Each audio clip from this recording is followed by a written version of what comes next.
Buenas tardes con todos y todas.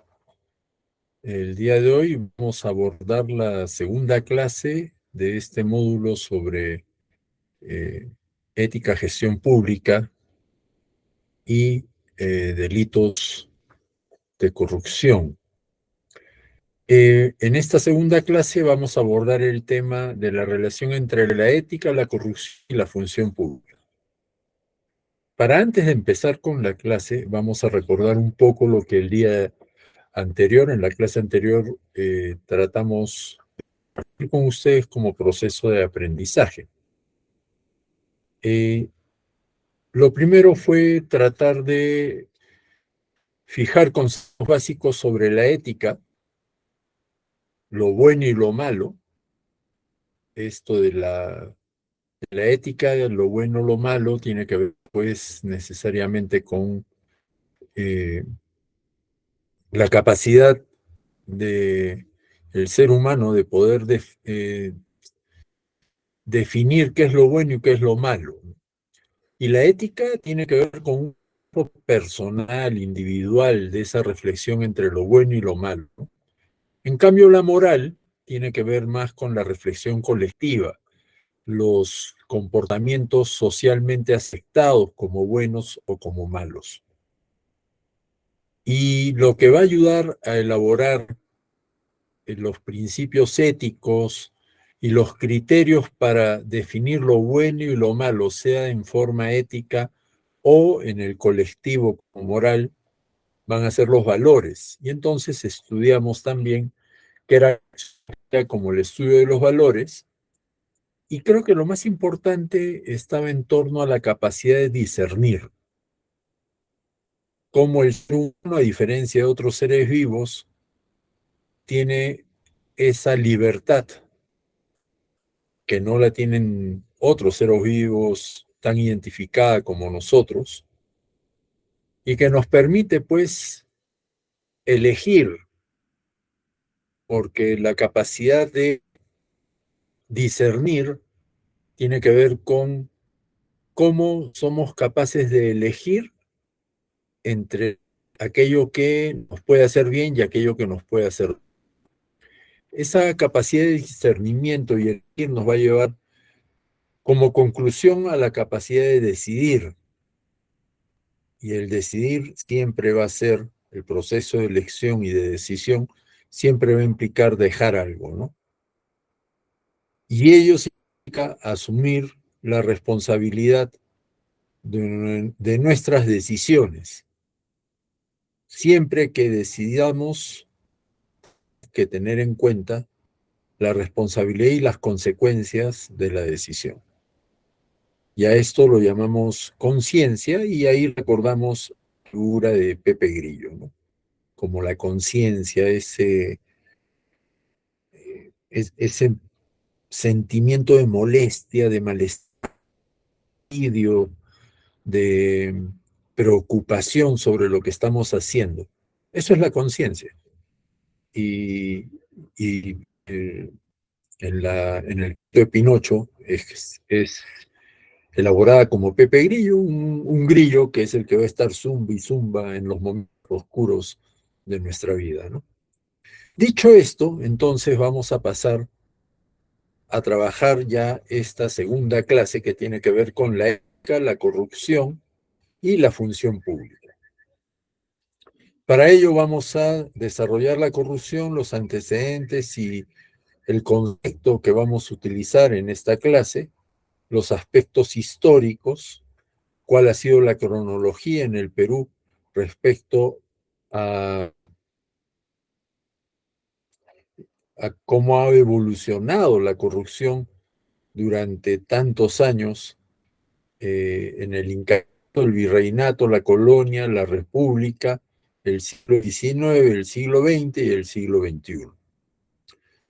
Para luego entrar en lo que es la gestión pública y la función pública, la ética y la corrupción en la función pública. Creo yo que esta clase vamos a tener que dividir en dos espacios, ¿no? Vamos a desarrollar ahora hasta el siglo XXI, y si es que nos da, desarrollar cómo ha evolucionado la gestión pública, definir la gestión pública y cómo ha evolucionado la misma durante nuestra época republicana hasta la fecha. Muy bien, dicho esto, entonces empezamos con los antecedentes, ¿no? El ser humano, todos los seres humanos, hombres y mujeres, tenemos claro esta definición de lo bueno y lo malo. Y también percibimos lo que es el goce y el placer. Y muchas veces lo correcto, lo que debiera ser la decisión adecuada, que nos va a permitir vivir mejor, es relacionar el goce y el placer con lo bueno. Sin embargo, lo malo es muy tentador.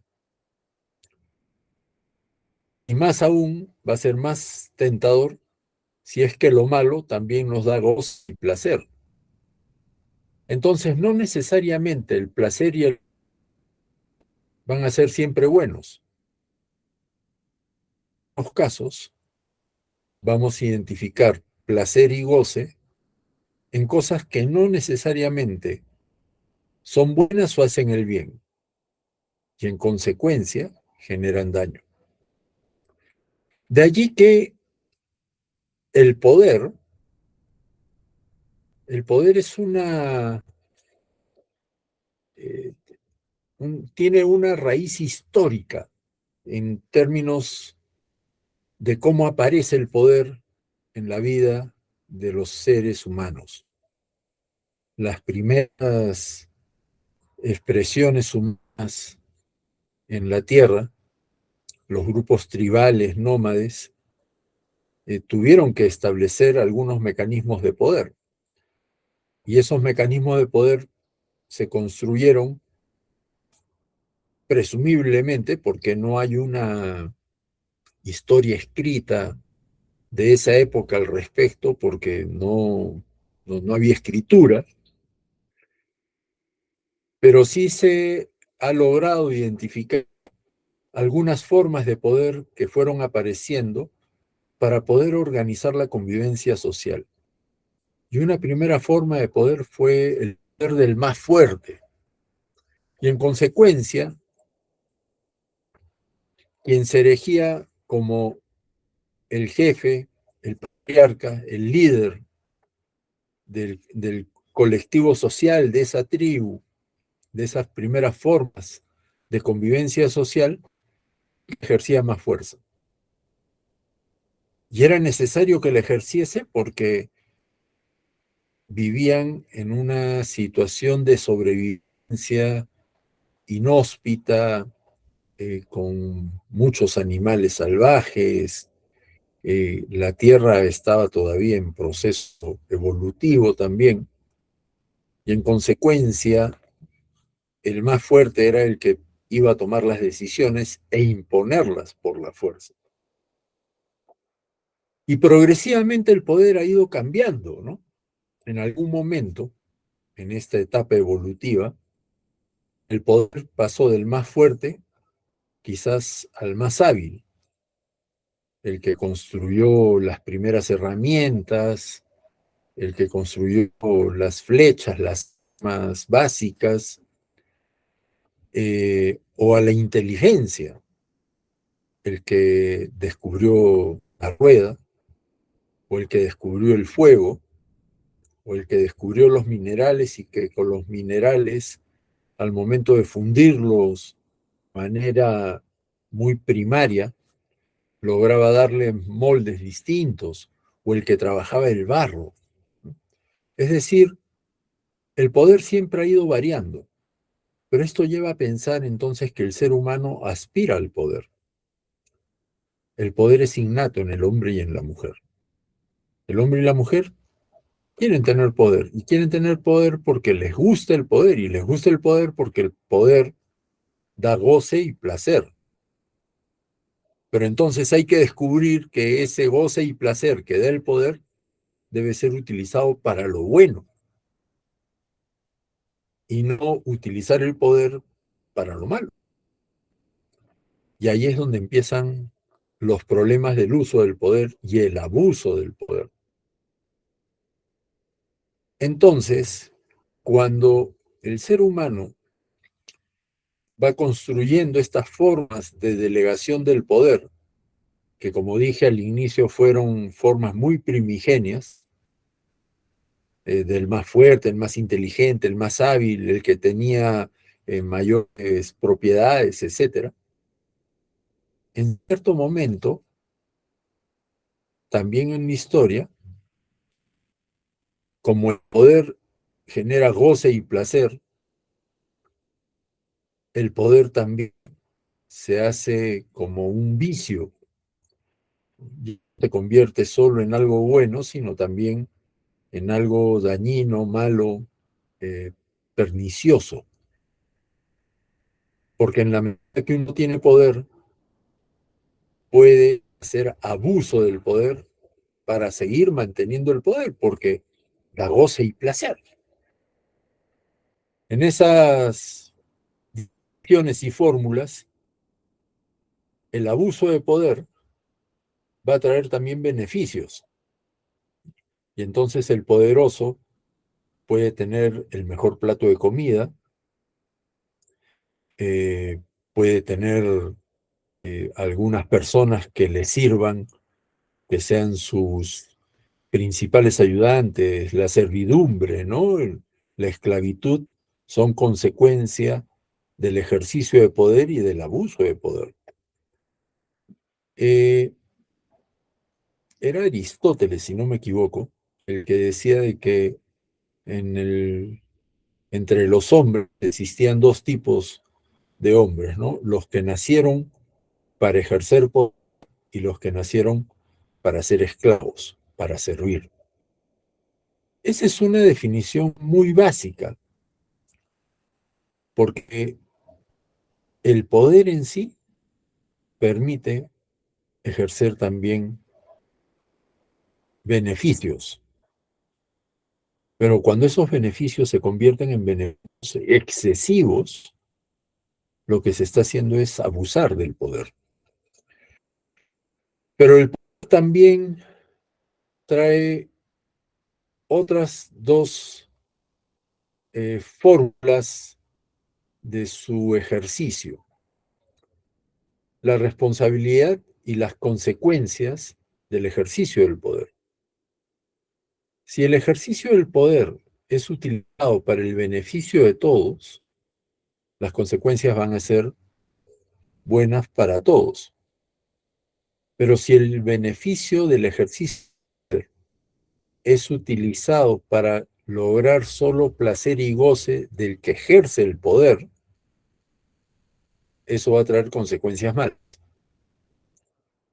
Ahí uno de los ejemplos clásicos de la historia del ejercicio del poder es el caso de Luis XVI y María Antonieta, los últimos reyes de Francia, que acabaron asesinados justamente por la Revolución Francesa, porque habían utilizado el poder en beneficio propio y de sus más cercanos colaboradores. Y las consecuencias fueron mortales, porque perjudicaban al pueblo. Entonces, el poder debe ser asumido también como una gran responsabilidad. Vuelvo a decir, el poder es innato en el ser humano. Además, es necesario para organizar la sociedad.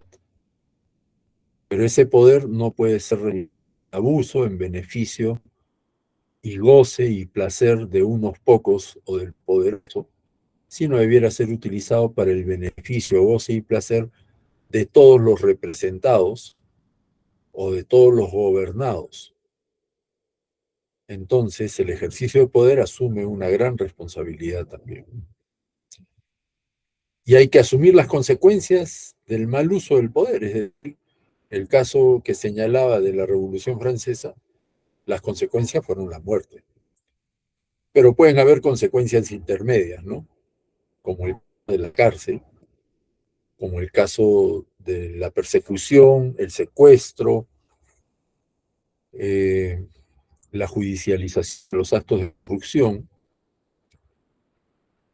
eso es consecuencia del abuso y el mal uso del poder. Dicho esto, vamos a definir lo que es la corrupción. La corrupción constituye el mal uso de poder encomendado para obtener beneficios privados. Esta definición ha sido construida por Transparencia Internacional. Transparencia Internacional es una organización internacional que mide los índices de corrupción a nivel internacional. Cuando hablemos ya de la función pública y que eso va a ser hacia el final, en la segunda parte eh, de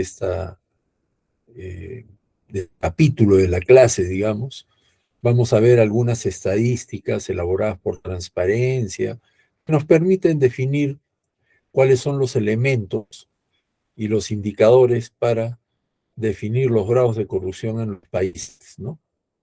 Pero esta definición, la corrupción constituye el mal uso del poder encomendado para obtener beneficios privados, es una definición bastante general y acertada para definir la corrupción. Entonces, de esta definición podemos encontrar tres elementos. El primero, el mal uso del poder, que es lo que referíamos al inicio. El ser humano tiene poder y es necesario que haya poder en la convivencia social para organizar la sociedad.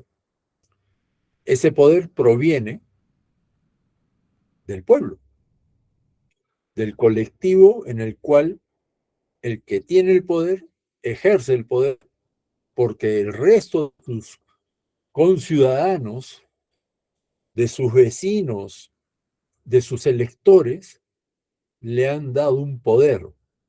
Es el segundo elemento, el poder encomendado. Y ese poder encomendado no solamente es del sector público, no estamos hablando solo del alcalde, el gobernador, el presidente de la República, los congresistas, sino también en el sector privado. El sector privado también se encomienda el poder.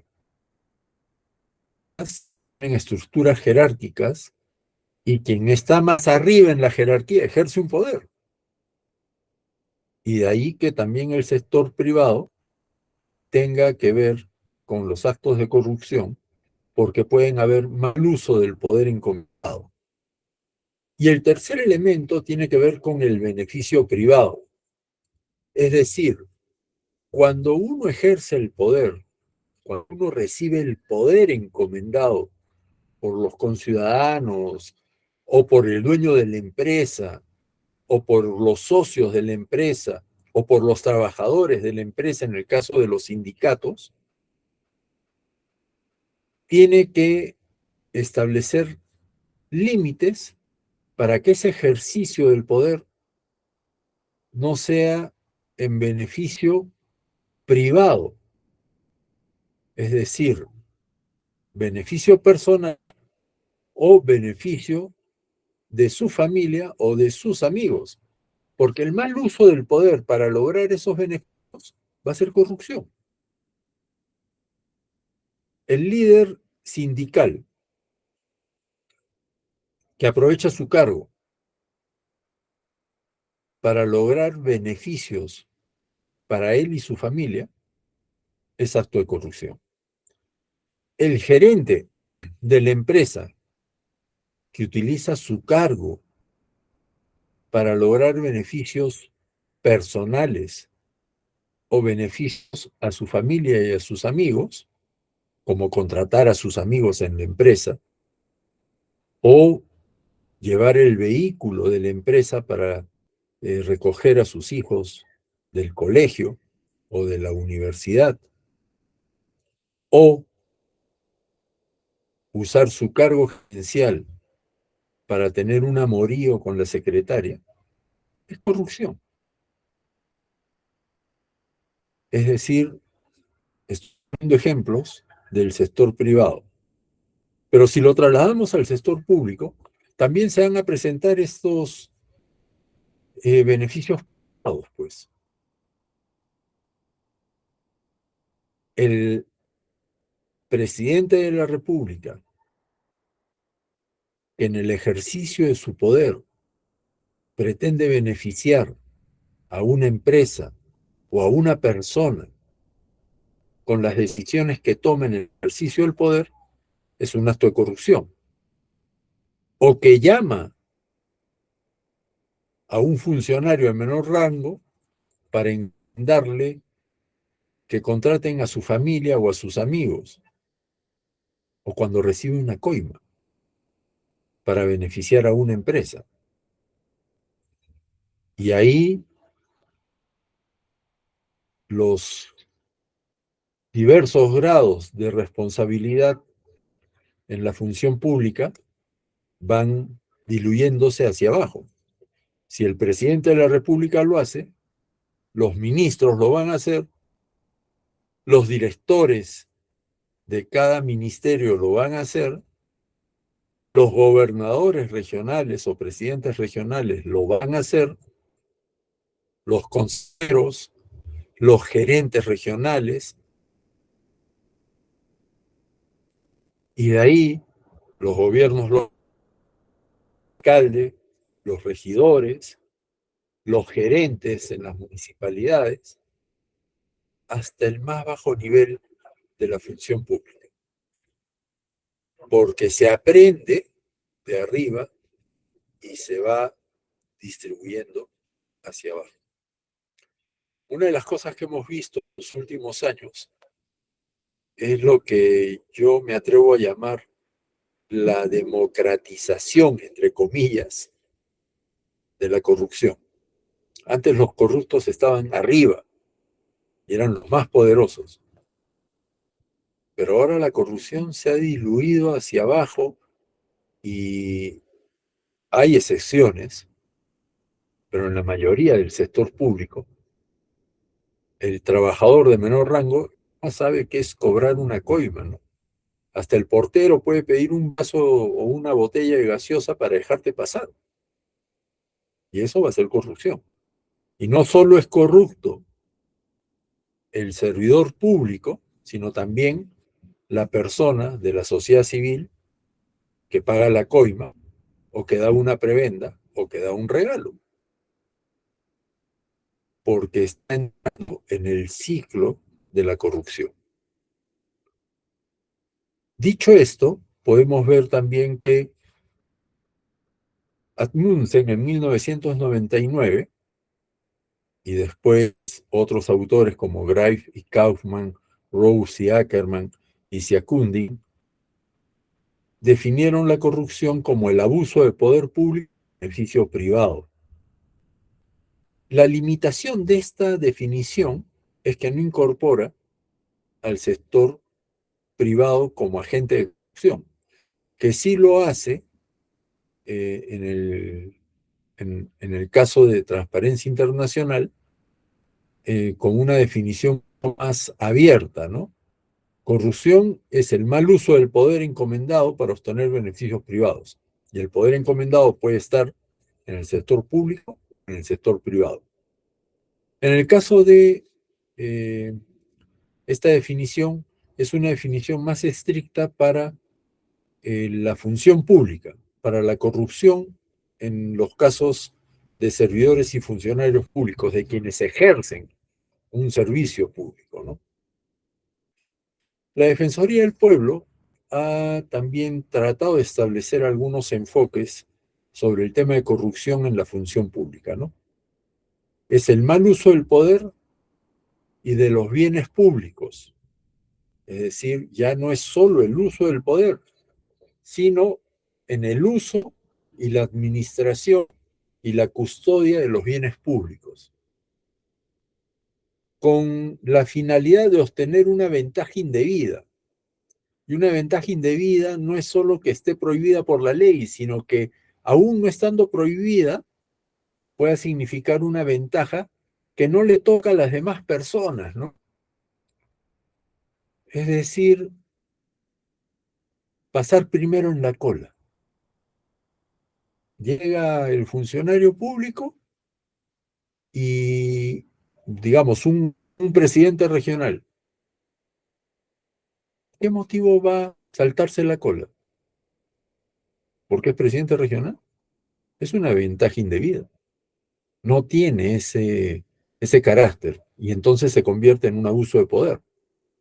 Pero muchas veces no es entendido así porque se le reconoce un nivel de autoridad y la propia policía y los elementos de seguridad a dar ese beneficio. Y ahí muchas veces es mal entendido el beneficio, ¿no? Cuando haciendo uso de los vehículos oficiales, policía empieza a cortar el tráfico para que pase quien ejerce el poder público, en diversos niveles, ¿eh? Y eso también termina siendo una ventaja indebida. Un tercer elemento es que sea en beneficio propio o de terceros. Es decir, no solamente es el que tiene el ejercicio del poder, sino de terceros ligados a la persona que ejerce el poder. Y un cuarto elemento es que esta acción de mal uso del poder o mala administración de los bienes públicos con la finalidad de obtener ventaja indebida en beneficio propio de terceros, afecta el cumplimiento de obligaciones estatales y viola, por lo tanto, directa o indirectamente derechos fundamentales. Y es el caso de muchos miembros del Poder Judicial que han acabado enjuiciados o perseguidos, ¿no?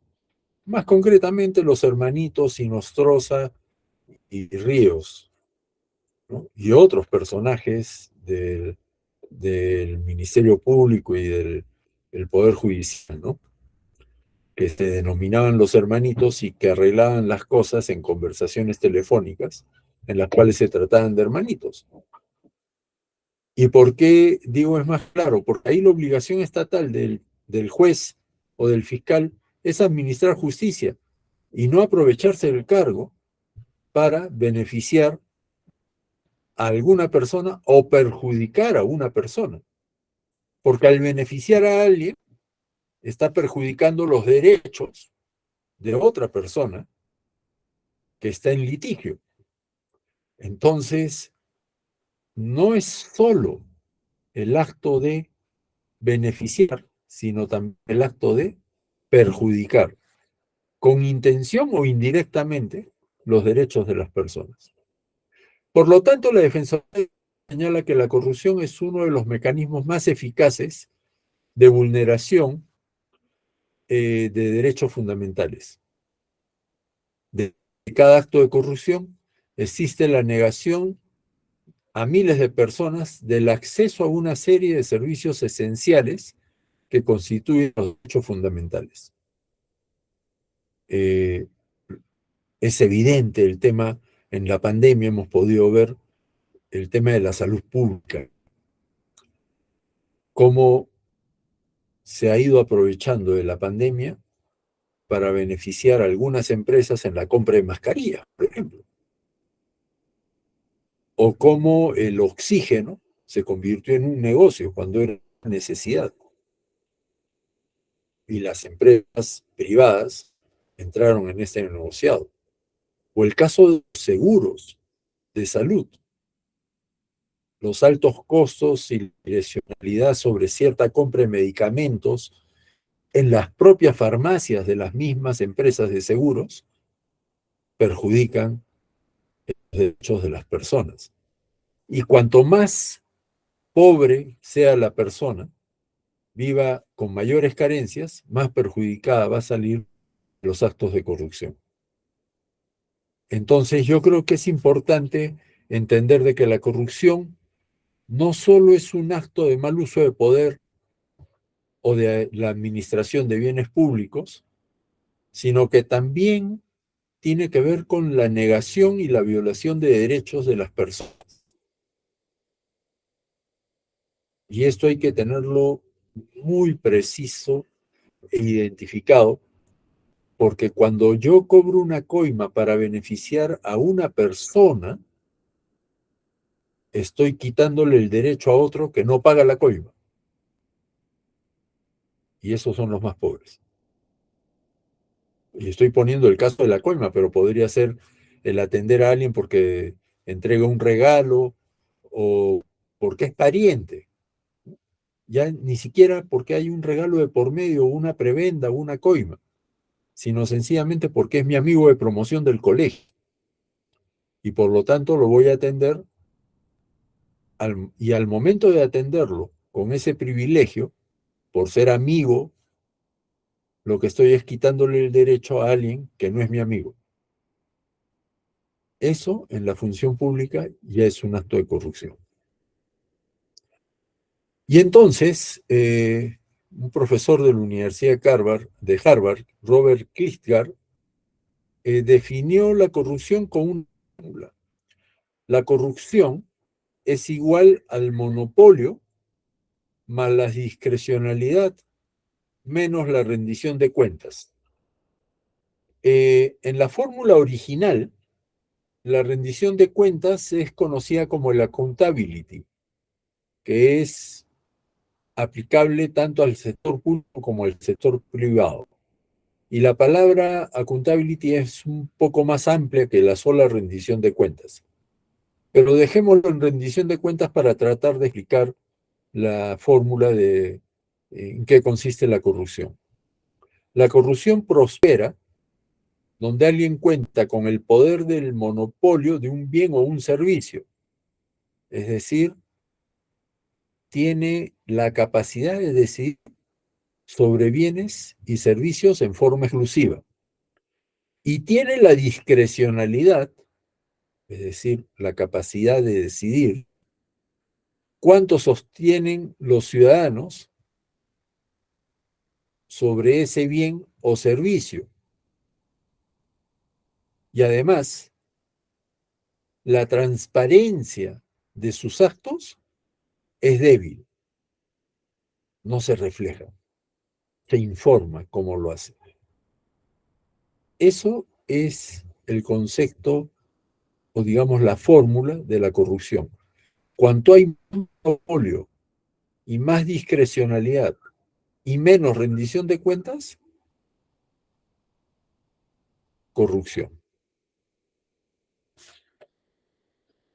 Dicho esto, vamos a pasar a los aspectos históricos de la corrupción.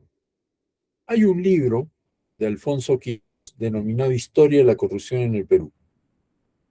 Y en este libro, Quirós, que ya falleció, y han sacado una edición en el Instituto de Estudios Peruanos, me parece que es la tercera o cuarta edición, post-mortem del autor, que es una edición bien completa, son más o menos unas 600 páginas, que al final de esta clase estoy colgándola en la presentación, tanto el link como el mismo libro, ojalá que lo puedan ver.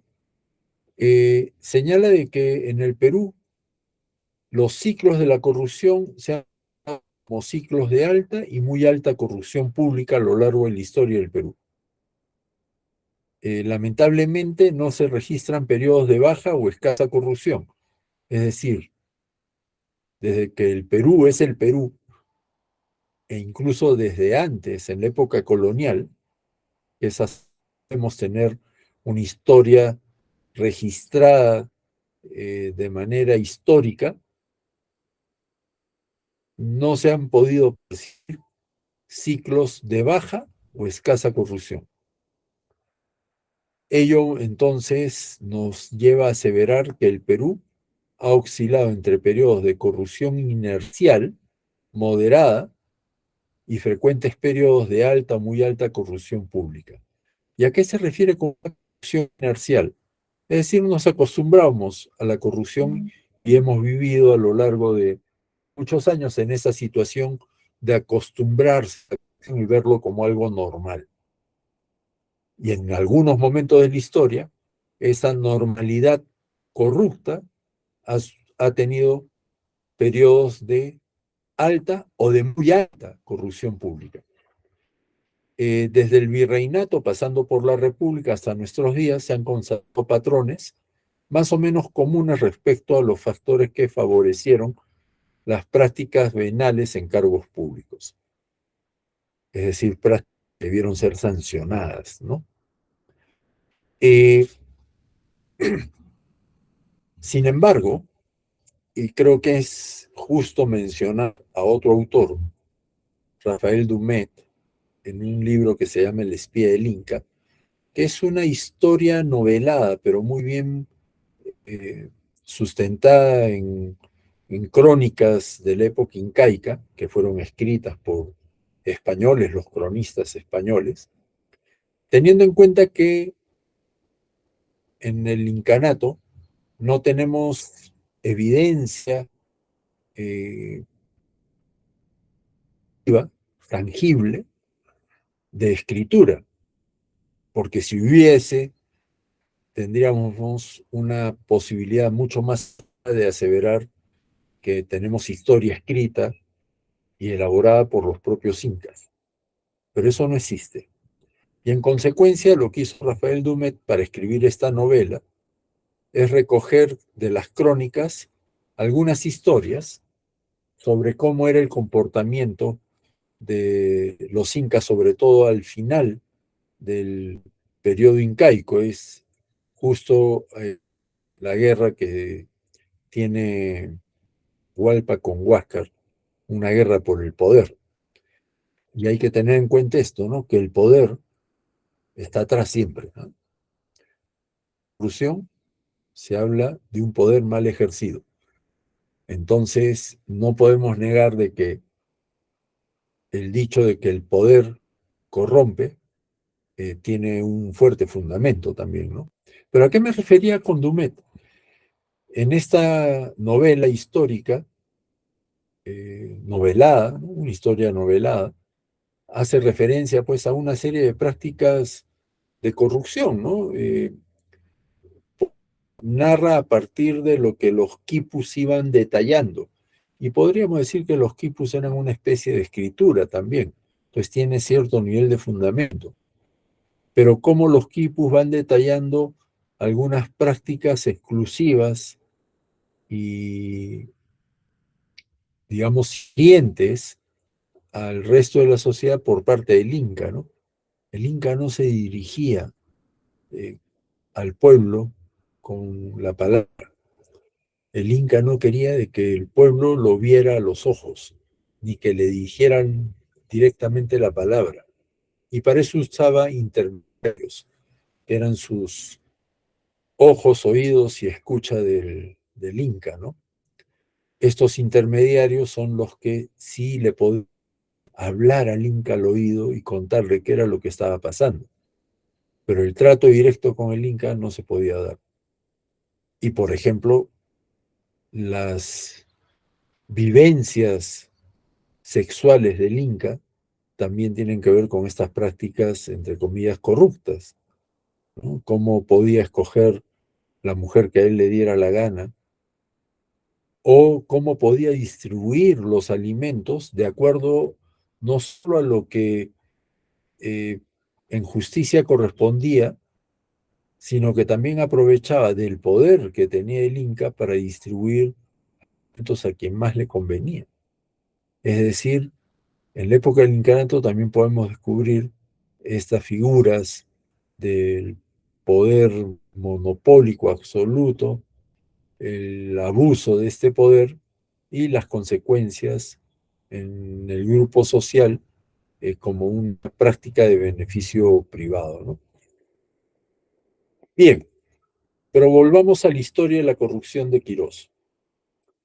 Efectivamente, el autor evidencia varios periodos que vamos a ir revisando a lo largo de la clase, ¿no? Y que tienen que ver con la corrupción. Un primer periodo, que él denomina el periodo del virreinato tardío, de 1800 a 1820, tiene que ver justamente con estas figuras de corrupción.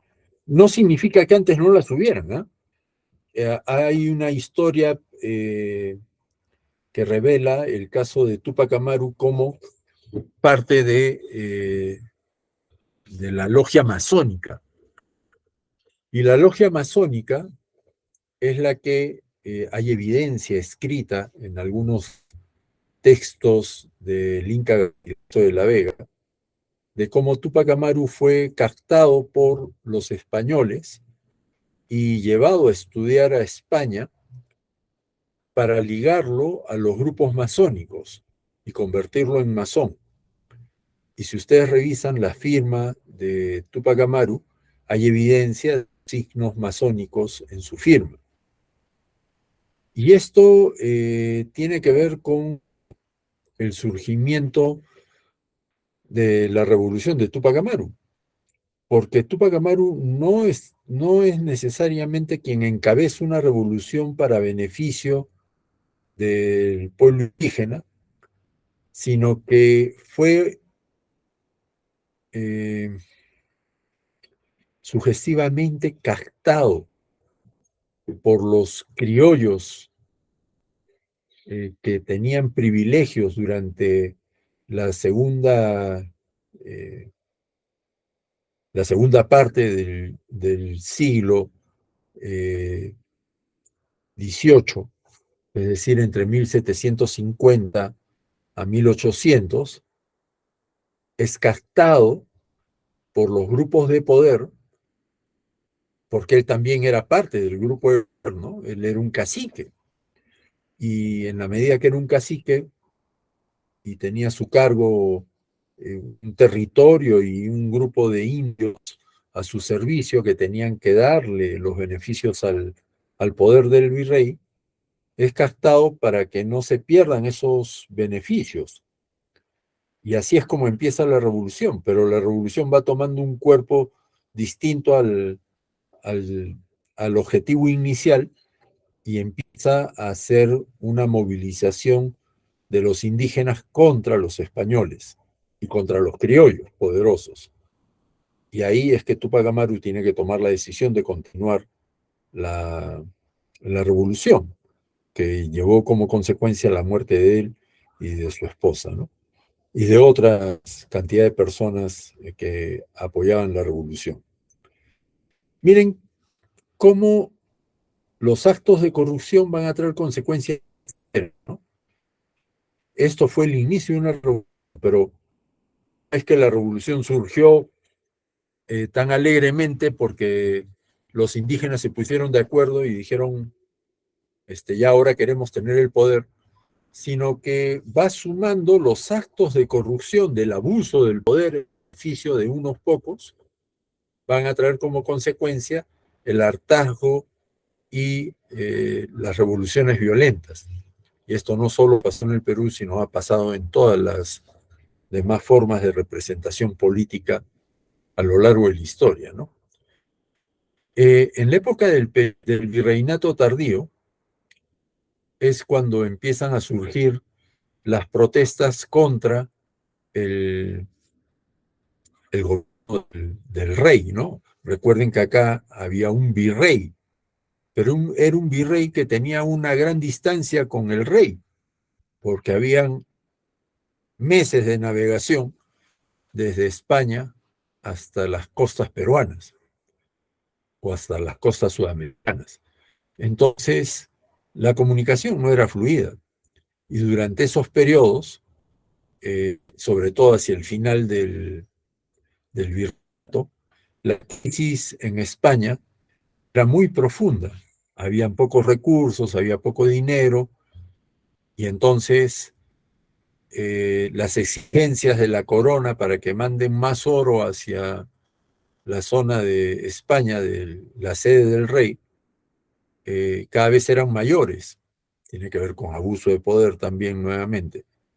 Y entonces los virreyes acá tenían que estar exigiendo lo mismo a quienes eran parte de la nobleza y de la clase económicamente poderosa en el virreinato. Y estas exigencias llevaban también abusos. Y siempre los más perjudicados terminan siendo los más pobres. Entonces empiezan a surgir las voces de los criollos, que no eran más que eh, pobladores aborígenes nacidos acá en el continente sudamericano, y en concreto en que todavía no era el Perú, sino era el virreinato, y que de una y otra manera empiezan a reclamar sus violaciones de derechos y los abusos que se cometían contra ellos. Y así es como surge la revolución. Y así es como surge la independencia. San Martín y Bolívar fueron quienes encabezaron estas luchas, pero atrás de ellos estaban una serie de personajes que iban reclamando los derechos que habían sido violados. La corrupción tiene que ver con el uso del poder y la violación de derechos. De ahí podemos pasar a una segunda parte que tiene que ver con los primeros caudillos militares, de 1822 a 1839. Esta fase es una fase en la cual quienes asumen el poder de la independencia se convierten en caudillos y tienen que ejercer el poder absoluto, ¿no? Pese a que éramos república, no nos comportábamos democráticamente. Y entonces estos primeros caudillos empiezan a tomar decisiones de abuso de poder, ¿no? Que las justificaron, y eso es lo peor, que cuando uno hace abuso de poder va a encontrar la forma de justificarlo para decir, no, es que es en beneficio de todos. Y nunca el abuso de poder va a ser en beneficio de todos. Eso hay que tenerlo claro, ¿no? El abuso de poder siempre trae consecuencias perjudiciales para los más pobres. Después de esta etapa de estos primeros caudillos militares, y que se extiende también hasta la época de el propio Castilla, que pese a que le da la libertad a los esclavos, a los negros, eh, permaneció el abuso contra los indígenas. Y es más, empezó con los chinos y también había abuso contra los asiáticos. Entonces, eh, es una etapa de abuso tras abuso y de traiciones por, por obtener el poder, ¿no? Porque el poder que daba beneficios y los beneficios realmente eran utilizados, ¿no? Eh, y acá viene trágica en nuestro país, que es la época de la fase del era del guano, ¿no? Cómo la riqueza del guano fue mal utilizada y fue entregada a empresas extranjeras. Esto suena a una historia más cercana, pero estamos hablando de 1869 a 1872, que además es la etapa en la cual surgen de una u otra manera las necesidades como producto de la guerra. Y ahí tenemos que recordar un personaje nefasto en la historia de la guerra con Chile, como fue el presidente Prado, ¿no?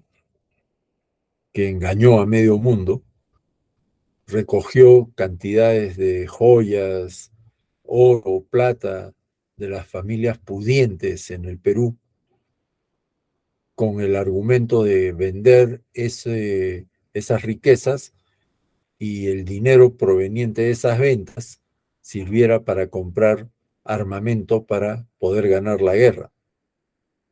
Y a la larga lo que hizo fue huir con toda esa riqueza y quedarse en Europa y perjudicar al Perú, ¿no? Porque nunca se compraron las armas que él había ofrecido.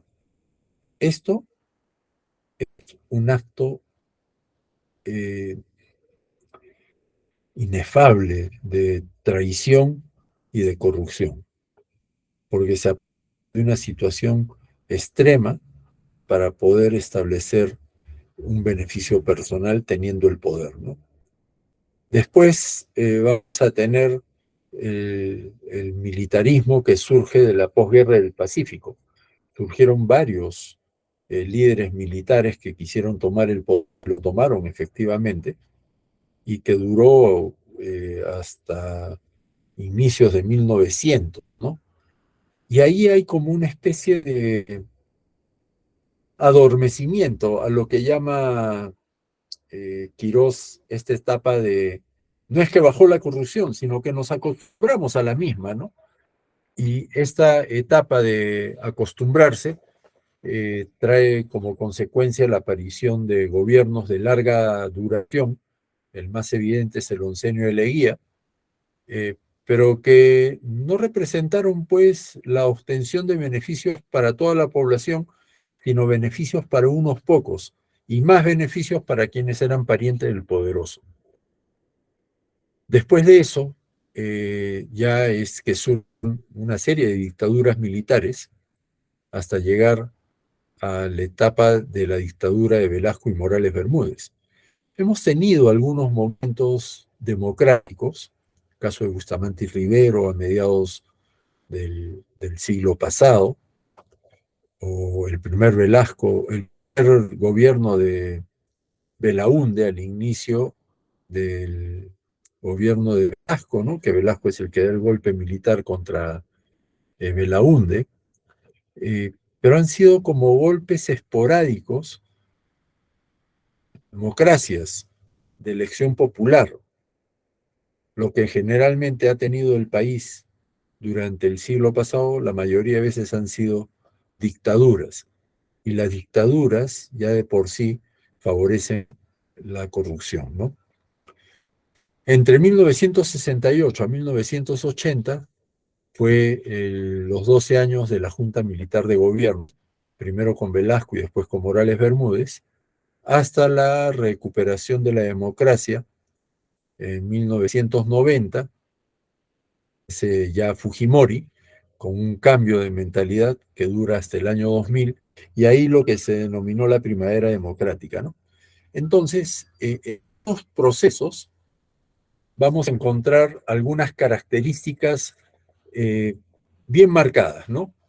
La primera tiene que ver con la alta cuota de concentración del poder, especialmente en el presidente, es decir, el poder ejecutivo. Y esto tiene que ver con el poder político y el poder patrimonial.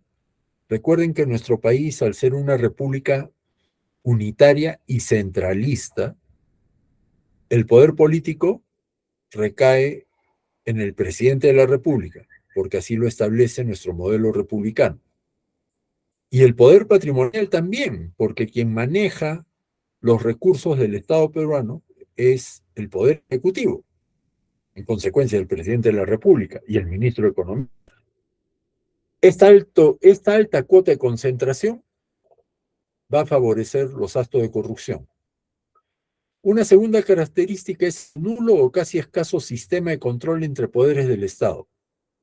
No hay sistemas de control, lo que es convivencias, eh, escaramuzas de lucha de poder, no para controlar uno a otro, sino para decir yo soy más poderoso, así que cuidado y distribuye la coima, o para tratar de establecer eh, convivencias que permitan a todos realizar los actos de corrupción, ¿no?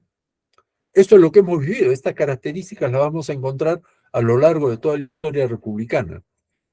Una tercera característica es la debilidad estructural de las instituciones relacionadas con el control de la corrupción.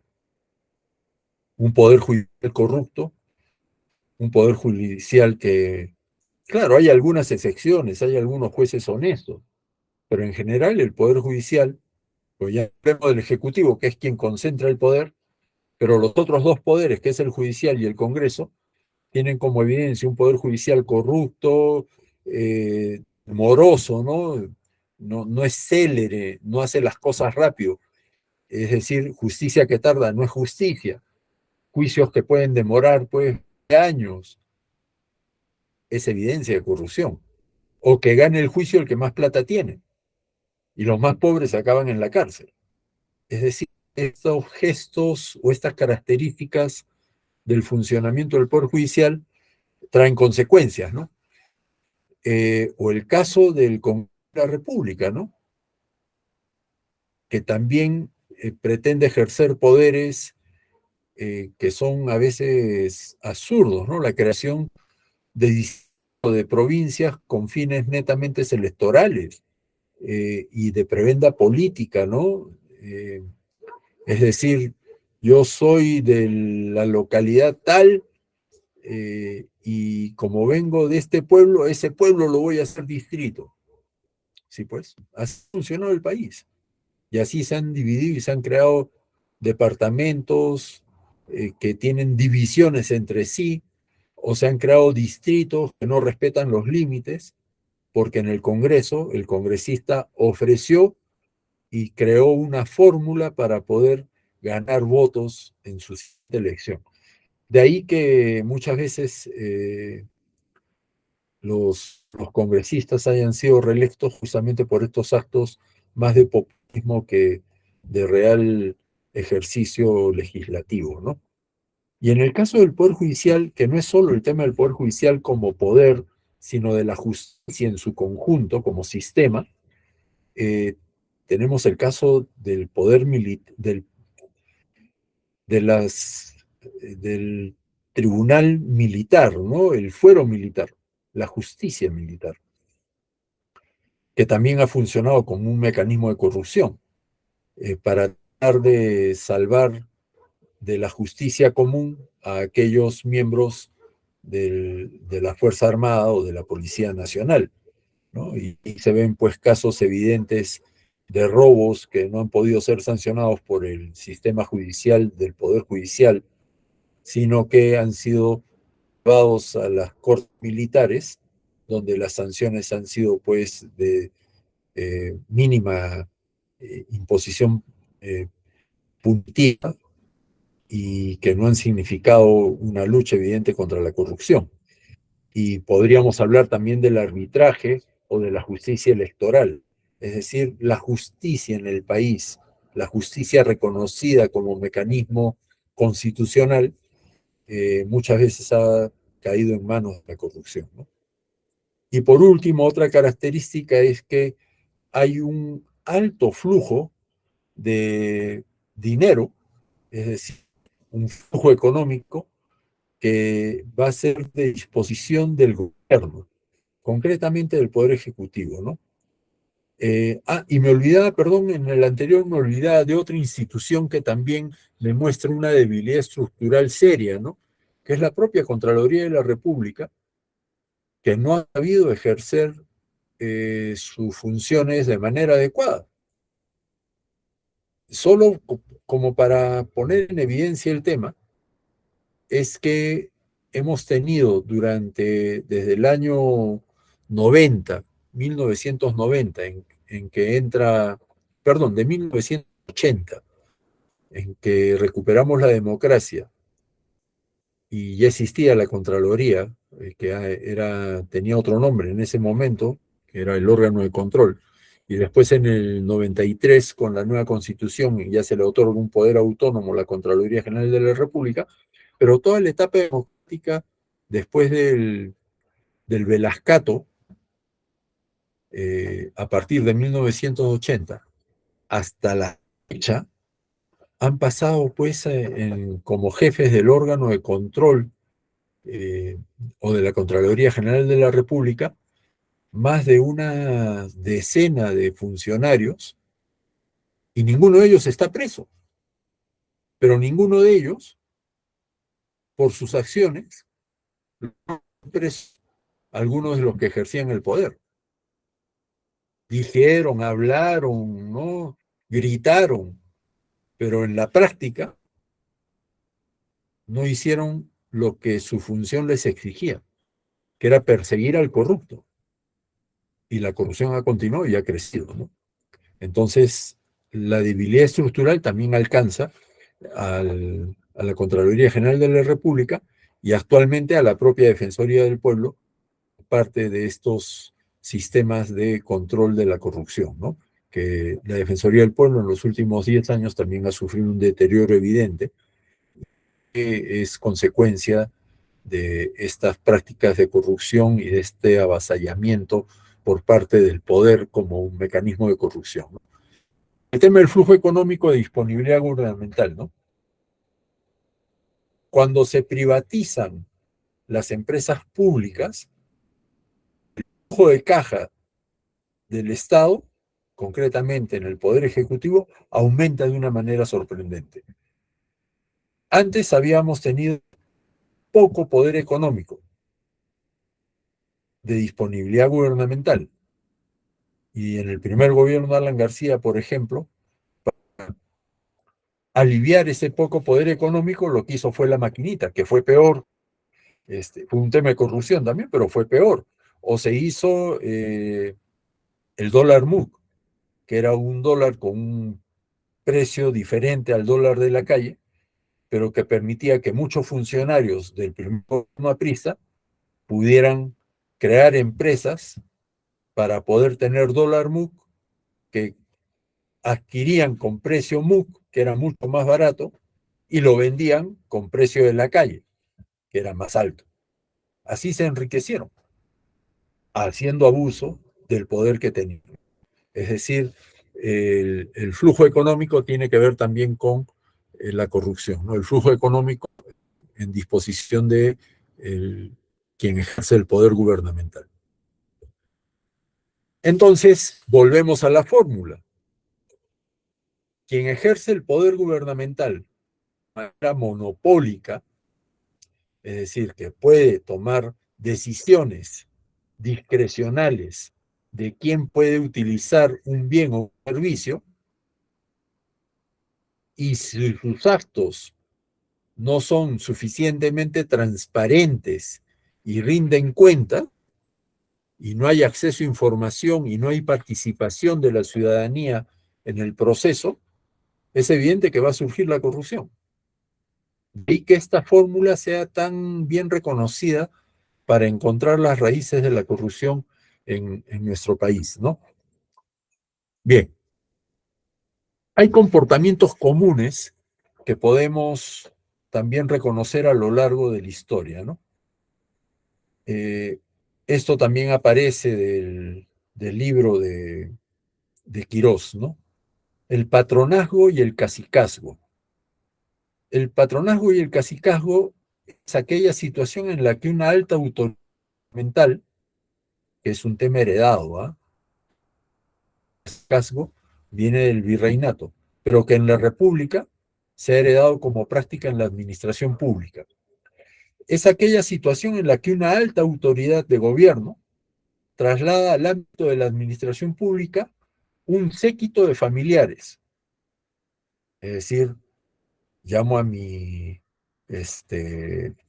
primo, a mi hermano, a mi cuñado, lo llevo al poder, o lo hago mi asesor, o lo meto en alguna oficina pública, ¿no?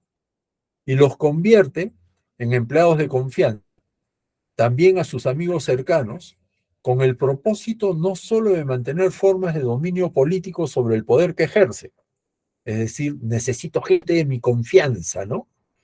Tengo poder y necesito gente de mi confianza para mantener el poder, sino también para aprovecharse del poder y aprovecharse económicamente de los recursos que administra.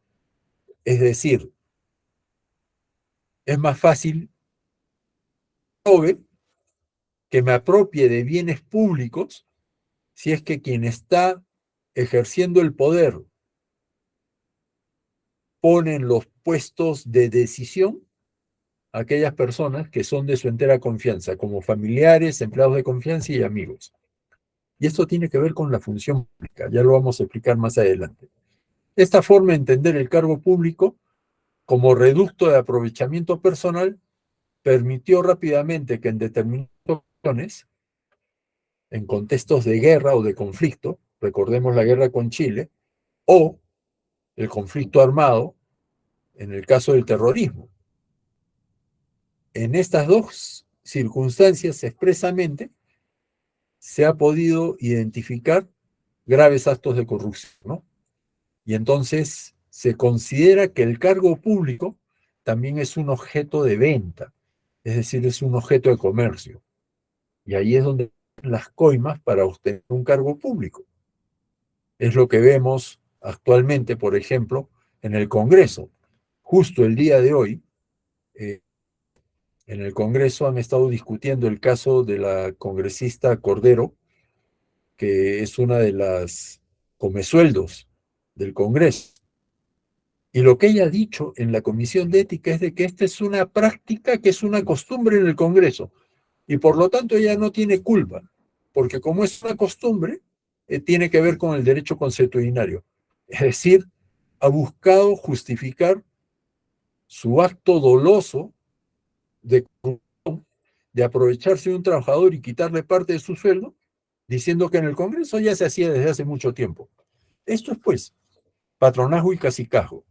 Se concibe el cargo público como objeto de venta. ¿Quieres trabajar conmigo? Ya, ¿cuánto me vas a dar de parte de tu sueldo? Eso es, ¿no? Págame y te meto a trabajar. Esa era, y es aún la lógica de ese comportamiento común en los actos de corrupción en nuestro país. Otra característica, miren, este es el libro que les decía, Historia de la corrupción en el Perú, de Alfonso Quirós, pero la lámina es muy buena, por eso la ponía, o la puse en la presentación, porque lo que dice el texto es, a lo largo de la historia peruana, una práctica extendida y recurrente de cohechos, tráfico de influencias y colusiones en contrataciones estatales. El dibujo, que es un dibujo antiguo de inicios, de fines de la colonia e inicio de la República, es la vaca, que además, si ustedes pueden verla, es una vaca flaca, esquelética, pero que abajo representa un funcionario público, que es un comechado, ¿no?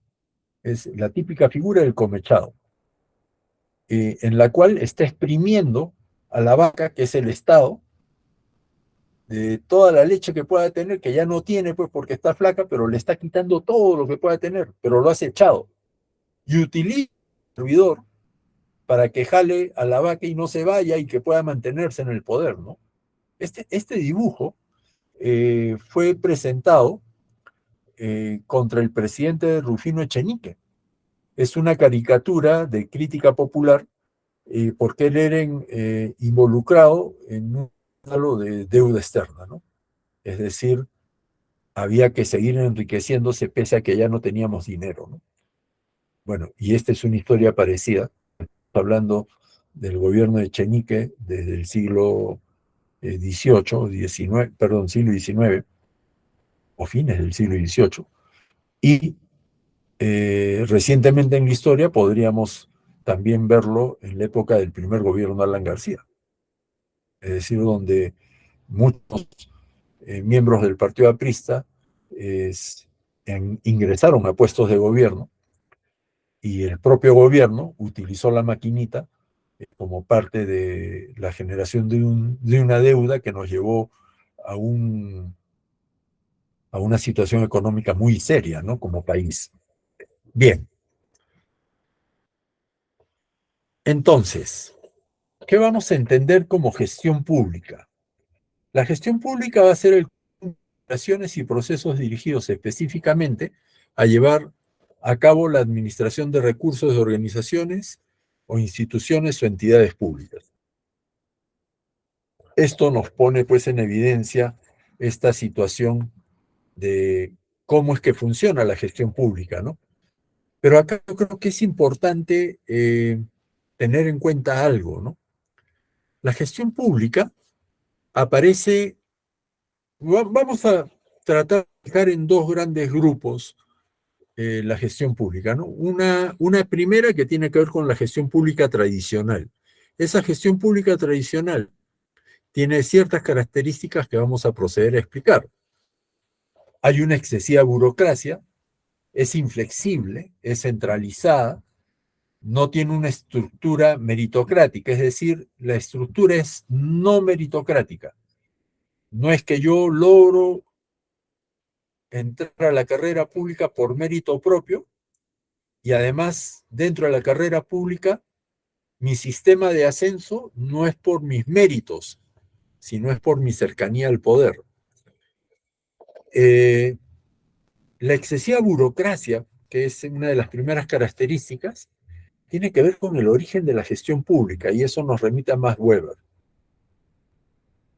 Cuando Empieza la Revolución Francesa y las muestras de las primeras formas de república en el derecho, en el Estado de Derecho Constitucional, se aprecia, bueno, esta división de los poderes del Estado, pero los tres poderes del Estado necesitaban un aparato de gestión que pueda hacer operativo el servicio público, ¿no?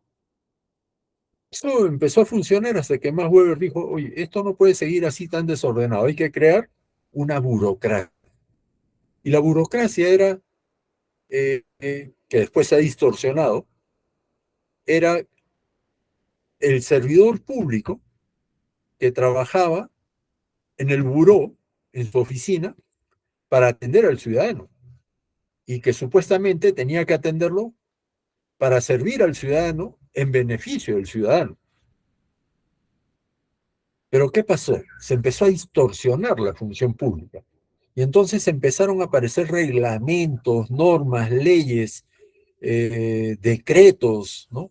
Directivas que cada vez hacían más inflexible el funcionamiento de este sistema de gestión pública, lo hacían centralizado, pero además las normas que se creaban eran fundamentalmente para beneficiar al propio Estado y perjudicar al ciudadano.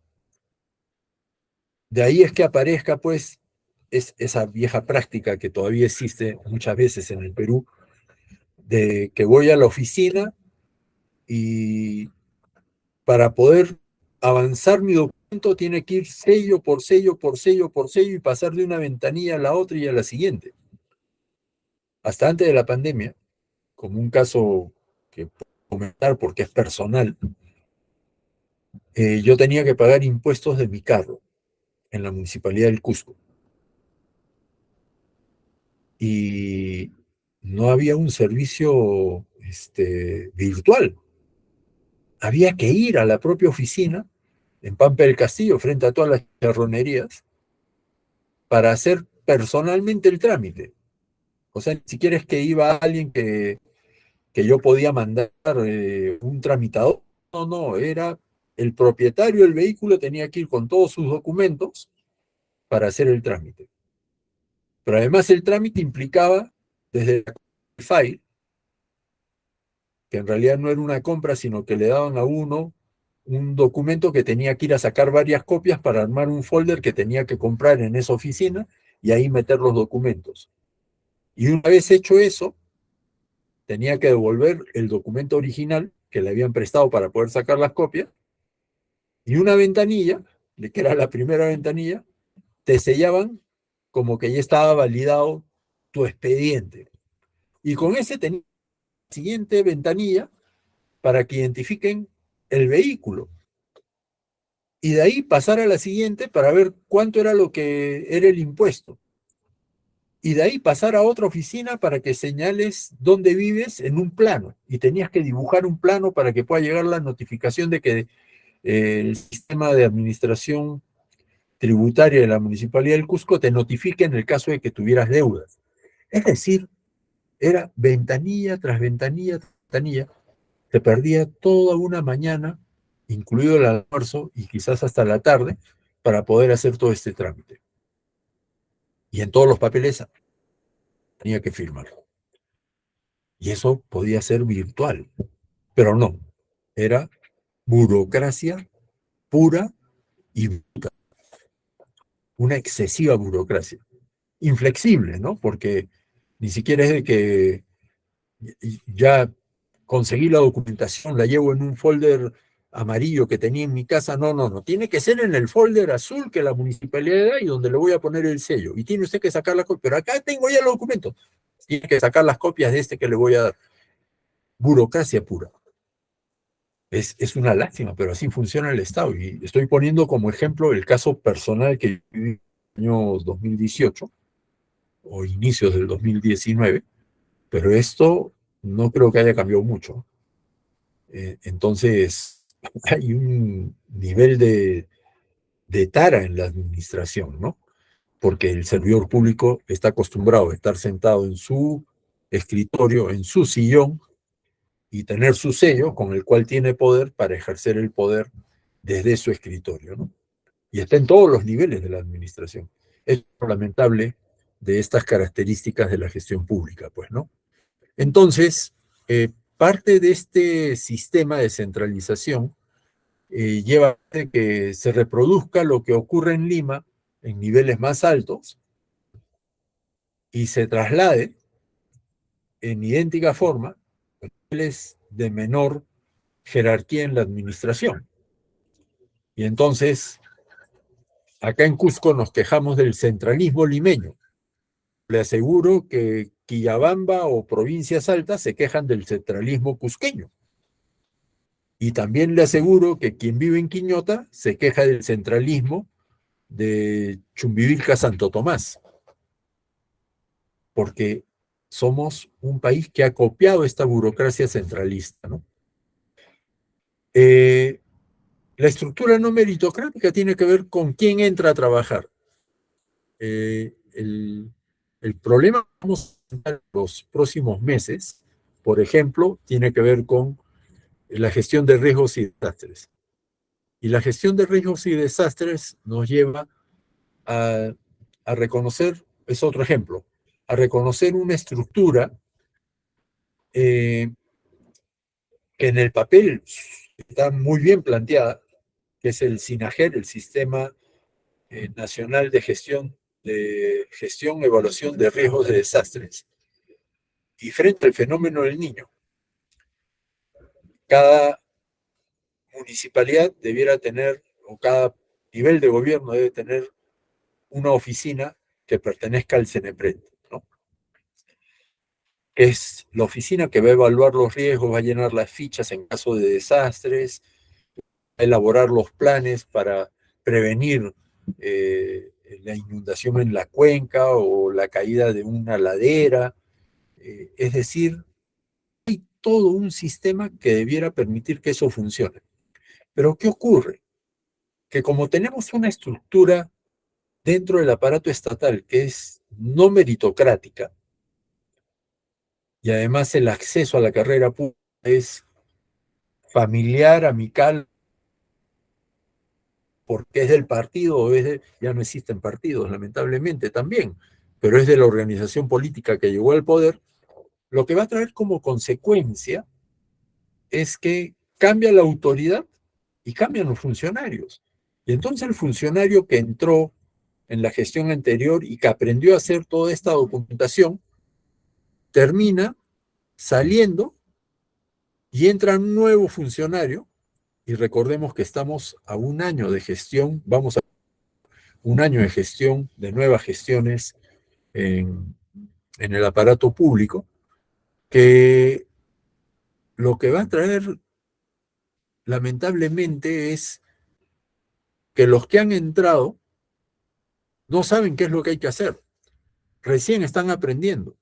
Como recién están aprendiendo, nos vamos a enfrentar a un fenómeno del niño sin los planes desarrollados, justamente porque no tenemos estructura en el cual el que sabe debe pertenecer y ascender en la carrera pública.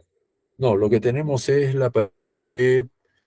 personajes que entran a trabajar en el aparato público a ganar un sueldo con el apoyo del poderoso, quien ejerce el poder, sea elegido o designado, ¿no? La cultura del monopolio. Esta es una segunda etapa de la gestión pública tradicional. ¿Qué fue lo que pasó? En un momento se tomó conciencia de que existía la burocracia, y esa burocracia inflexible, tramitadora, anquilosada, ¿no? Paquidérmica dentro de la administración pública, y bien al servicio público. Y entonces se decidió establecer reglas para que no exista el abuso indiscriminado de ese poder, y se estableció de que debían haber planes en función a presupuestos. Y entonces, los presupuestos dieron un carácter patrimonialista al servicio público, para ponerlo en evidencia, ¿no? Por ejemplo, yo trabajo en una oficina pública, ahora no, pero trabajaba en una oficina pública, y me daban un plumón para resaltar el documento que iba a leer. Este plumón me lo daba el Estado, pero lo que normalmente ocurre es que este es mi plumón, y en la medida que es mi plumón, yo considero que me pertenece, y si me pertenece es mi propiedad. Un momentito, esto no es mi propiedad, esto es propiedad del Estado. Entonces yo no podría llevármelo a mi casa. Estoy poniendo el ejemplo del plumón, pero lo podemos trasladar a que estoy haciendo el curso de posgrado y me interesa tener las lecturas que se van a repartir o tener las láminas, o voy a hacer el curso como es grabado, mejor lo hago a las 3 de la tarde en mi oficina. Pero si trabajo en el Estado o trabajo en una empresa, por trabajar, no por estudiar en el horario de trabajo. Tiene que ver con eso, el patrimonialismo, función pública. Entonces, no es el carro de la institución, es mi carro porque soy el jefe. No es la computadora en la institución, es mi computador y le pongo mi contraseña para que nadie más entre a trabajar en esa computadora. Es el monopolio de la administración pública, porque además protejo mi metro cuadrado de poder. Entonces, la secretaria tiene su metro cuadrado de poder y no quiere que nadie entre en su metro cuadrado. Y el director de la oficina tiene también su metro cuadrado. Y entonces entienden en que quieren volverse indispensables porque tienen el monopolio del conocimiento de ese metro cuadrado. Y si salen de vacaciones, dicen, no se atiende. Esta cultura del monopolio hace mucho daño a la gestión pública y todavía lamentablemente pertenece en mucha parte del aparato estatal. La reticencia al cambio también tiene que ver con esta eh, gestión pública tradicional, ¿no? Llego a mi oficina todos los días, me siento 8 de la mañana, ya marqué, y empiezo a hacer lo que todos los días hago y no quiero que nadie me cambie lo que todos los días hago. Y si viene un jefe nuevo con ideas nuevas que quiere cambiar, uff, hay que llamar al sindicato, esto no puede ser, ¿no? Porque además a las 10 de la mañana tengo que ir a tomar desayunito, ¿no? Es decir, ya se acostumbró porque tiene 10 años trabajando en ese puesto y no quiere cambiar a lo que está acostumbrado. De ahí que yo escuché una vez a un alcalde decir, hay servidores acá en la municipalidad que yo prefiero mandarlos a una oficina, eran 20 personas aproximadamente, y a esos 20 los mandó a una oficina a leer periódico, porque le retrasaban la gestión.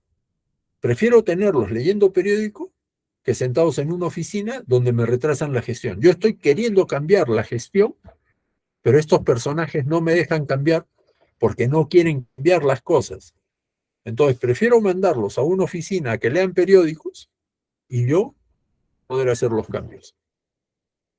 Hay funcionarios públicos que sí quieren hacer bien las cosas, pero si no tienen la posibilidad de que el resto del aparato público vaya con ellos en el cambio, se van a encontrar con una resistencia al cambio muy fuerte, ¿no?